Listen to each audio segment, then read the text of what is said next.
Hello friend, welcome to my channel. और आज का जो मेरा टॉपिक है एनालिटिकल मेथड वैलिडेशन का जो मेरा सीरीज चल रहा है, आज प्रिसीजन पे हम बात करेंगे। और प्रिसीजन में आपको बताऊंगा प्रिसीजन होता क्या है और क्या इसकी इंपॉर्टेंस है। मेथड वैलिडेशन में आपने स्पेसिफिसिटी को समझा है, अगर आपने वो नहीं समझा अभी तक तो मैं इस वीडियो के डिस्क्रिप्शन में लिंक डाल के दूंगा, तो आप वो वीडियो को देखें, क्योंकि जब आप सीरियल से चलेंगे तो आपको समझ में और अच्छी तरह से आएगा। आज हम बात करते हैं प्रिसीजन का। प्रिसीजन होता क्या है, तो प्रिसीजन को समझने के लिए पहले इसकी डेफिनेशन को समझते हैं। Precision measure of how close individual measurement value हो या result each other.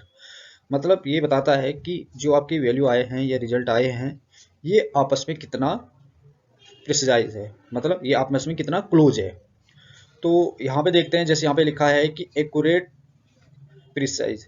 Accurate precise मतलब क्या होता है, प्रिसीजन इसका एक्यूरेट है। क्यों? क्योंकि ये यहाँ पे सेंटर है और सेंटर में ये जो चारों के चारों यहाँ पे डॉट लगे हुए हैं, तो ये चारों के चारों डॉट सेंटर में है।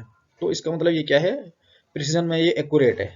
अब यहाँ पे क्या लिखा है, नॉट एक्यूरेट प्रिसीजन। क्यों? क्योंकि इसका सेंटर तो यहाँ पे था, बट ये सब कहाँ चले गए, रहे तो साथ में ही है सभी के सभी, ऐसा नहीं है कि चेंज हुए हैं। बट ये क्या है कि जो इसका पर्टिकुलर सेंटर था, उस सेंटर में ये परफॉर्म नहीं कर पाया, तो इसलिए ये नॉट एक्यूरेट हो जाएगा। Accurate not precise. अब यहाँ पे देखिए सेंटर में है, लेकिन है तो सभी साइड साइड में है, बट इसके और इसके बीच की जो यहाँ पे डिस्टेंस देखें, और इसके और इसके बीच की डिस्टेंस, और इसके और इसके बीच के यहाँ की चारों के जो सेंटर से डिस्टेंस है, वो सब अलग अलग आ रहे हैं। और यहाँ पे लास्ट वाला देखते हैं, नॉट एक्यूरेट नॉट प्रिसाइज, यानी एक्यूरेट भी नहीं है क्योंकि एक जगह भी नहीं है। इन जगह क्यों लिख रहा है कि नॉट एक्यूरेट है, और क्या है, नॉट प्रिसाइज है। यहाँ पे देखना आप, ना तो ये साथ में है और ये दूर दूर आ रखा है इससे। तो प्रिसीजन का मतलब यही होता है कि आपका जो एक सेंटर दे रखा है, सभी रिजल्ट हो या फिर आपकी आरएसडी हो, सभी यहाँ पे आनी चाहिए एज पर रिक्वायरमेंट के अकॉर्डिंग।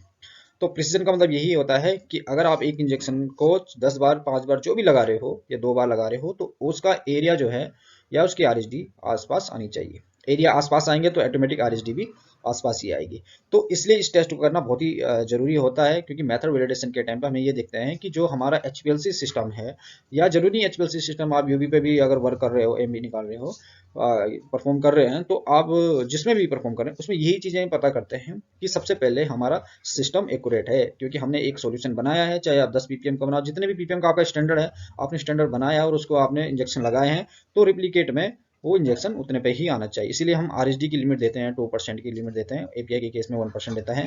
इसलिए दिया जाता है क्योंकि हम उस पहले मेथड को देखते हैं कि एचपीएलसी पे अगर हमने ये मेथड चलाया है, तो मेथड जो है वो प्रिसीजन है कि नहीं है। तो आई होप आप लोग समझ गए होंगे कि क्या होता है प्रिसीजन। पहले मैं आपको एक चीज बता देता हूँ कि टाइप ऑफ प्रिसीजन समझते हैं पहले। सिस्टम प्रिसीजन जो रहता है वो इंस्ट्रूमेंट को वेरीफाई करता है। उसके बाद मेथड प्रिसीजन, मेथड प्रिसीजन जो रिजल्ट को वेरीफाई करता है। और एक होता है इंटरमीडिएट प्रिसीजन, जो क्या करता है, रिजल्ट वेरीफाई इन क्रॉस में। अब यहाँ पे क्रॉस भी समझाऊंगा आपको। सबसे पहले सिस्टम प्रिसीजन समझते हैं। सिस्टम प्रिसीजन का मतलब है इंस्ट्रूमेंट। आपने इंजेक्शन लगाए, अगर रिप्लीकेट में इंजेक्शन 5 इंजेक्शन 6 इंजेक्शन जो भी रिप्लीकेट में इंजेक्शन लगाए, वैसे सिस्टम प्रिसीजन में हमेशा 6 इंजेक्शन लगते हैं। तो 6 इंजेक्शन की रिप्लीकेट आपने देखा कि हाँ, इसकी जो परसेंटेज आ रही है वो 2% से कम आ रहा, इट मीन्स आपकी जो परसेंटेज आ रही है 2% से कम आ रही, तो आपका सिस्टम क्या है, ओके है। उसके बाद मेथड प्रिसीजन। मेथड प्रिसीजन में आपको रिजल्ट जो होते हैं वो 6 टेस्ट बनाए जाते हैं। आपको एक ही बैच के एक ही टैबलेट, आपको 100 पे 100 टैबलेट दिया है, 100 टैबलेट में आपको लिखा है कि 20 टैबलेट को आपको क्रश करना है, और 20 टैबलेट क्रश करने के बाद आपको सैंपल बनाने हैं। तो जब आप क्रश करेंगे उसके बाद आपने सैंपल बनाए, तो 6 सैंपल बनाने होते हैं, और 6 सैंपल एचपीएलसी पे या यूबी पे जिसमें भी आपका मेथड चल रहा है उसको परफॉर्म करना पड़ता है। और इसकी भी आरएसडी होती है, यानी 6 जो इंजेक्शन आप या जो भी आप सैंपल लगाओगे, उस सैंपल की आरएसडी भी होती है कि 2% से ज़्यादा नहीं होनी चाहिए।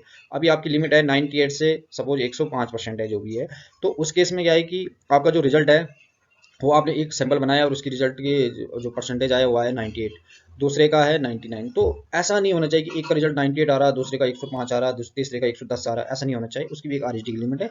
आप ये चीज़ देखा जाता है कि यहाँ पे तो सिस्टम का देखा जाता है, और यहाँ पे देखा जाता है कि मेथड का, जो हमने मेथड प्रिसाइज किया है, इस कंडीशन में जो हम रिजल्ट दे रहे हैं इस मेथड को, वो हमें एक्यूरेट रिजल्ट दे रहे हैं कि नहीं दे रहे हैं, इसीलिए हम इसे चेक करते हैं। फिर आता है इंटरमीडिएट प्रिसिजन। इंटरमीडिएट प्रिसिजन में क्या होता है कि सेम यही प्रोसीजर होता है जो मेथड प्रिसिजन में होता है, 6 इंजेक्शन इसमें भी 6 टेस्ट इसमें भी परफॉर्म करने पड़ते हैं। बट इसमें क्या होता है कि जो मेथड प्रिसिजन जिस एनालिस्ट ने या फिर जिस इंस्ट्रूमेंट पे अगर वेरीफाई किया है तो इसको उस इंस्ट्रूमेंट पे नहीं वेरीफाई करना पड़ता है। इसके लिए जो दे रखा है यह है कि सेकंड एनालिस्ट होना चाहिए पहला। दूसरी कंडीशन है डिफरेंट डे होना चाहिए, ऐसा ना हो कि डे भी वही है, डिफरेंट डे होने चाहिए और डिफरेंट इंस्ट्रूमेंट होने चाहिए। तो ये भी चीज़ें ध्यान रखनी होगी कि इंटरमीडिएट प्रिसिजन में आपको डिफरेंट करना पड़ेगा, सेम डे में आप ये टेस्ट नहीं परफॉर्म कर सकते हैं। अब बात करते हैं मेथड प्रिसिजन और सिस्टम प्रिसिजन। जो यहाँ पे मेथड प्रिसिजन की बात करते हैं। मेथड प्रिसिजन में कौन कौन क्या क्या इंजेक्शन लगते हैं, तो ये देखो ब्लैंक और प्लेसबो। अगर आपका प्लेसबो नहीं है, मतलब आरएस नहीं है, तो आप सिर्फ ब्लैंक लगाओगे और एसएसटी लगाओ। लेकिन अगर आपका आरएस है तो आप प्लेसबो भी लगाओगे, तो इसलिए मैंने सभी इसमें मेंशन कर दिया है।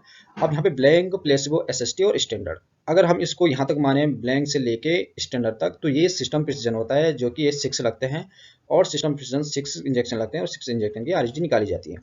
बट जब हम इसी कैलकुलेट की बात करें तो इसकी जो आरएसडी जब हम निकालेंगे तो इसके बाद हम कैलकुलेट करेंगे नहीं, तो इस समय आपको 5 से करना पड़ेगा। यानी जब हमें सिस्टम प्रिसिजन के लिए लगाना होता है HPLC उस समय 6 इंजेक्शन लगाते हैं, और अगर हमें उसी को मेथड प्रिसिजन को परफॉर्म करना होता है तो उस कंडीशन में स्टैंडर्ड 5 लगाए जाते हैं। तो ये चीज़ें ध्यान रखें कि ये 5 इंजेक्शन लगते हैं मेथड प्रिसिजन में, और सिस्टम प्रिसिजन में यहाँ 6 लगते हैं। उसके बाद सेम वो अभी जो मैंने बताया था कि sample first, sample second, sample third, ऐसे करके सैंपल 4, 5, 6 ऐसे करके सैंपल लगते हैं। ये डुप्लीकेट में लगते हैं सैंपल। अगर आपके एसटीपी में डुप्लीकेट में लिखा है तो डुप्लीकेट में होगा, अगर आपके एसटीपी में लिखा है कि ट्रिप्लिकेट में लगाना है तो आपको ट्रिप्लिकेट में लगाने पड़ेंगे चीज़ें। ये एसटीपी का ही पार्ट होता है जो एसटीपी के अकॉर्डिंग आपको दे रखे हैं। और अगर आपके पास एसटीपी नहीं है, ये नया मेथड बनना है, तो उस केस में ये डिसाइड करती है कंपनी कि आपको 2 इंजेक्शन लगाने हैं या फिर 3 इंजेक्शन लगाना है, तो उस टाइप से ये सैंपल बनाए जाते हैं। अब बात करते हैं इंटरमीडिएट प्रिसिजन की। इंटरमीडिएट प्रिसिजन जो सेकंड एनालिस्ट रहेगा, डिफरेंट डे रहेगा, यहाँ पे इंस्ट्रूमेंट रहेंगे। इसमें भी क्या होता है, ब्लैंक, प्लेसिबो, एसएसटी, स्टैंडर्ड,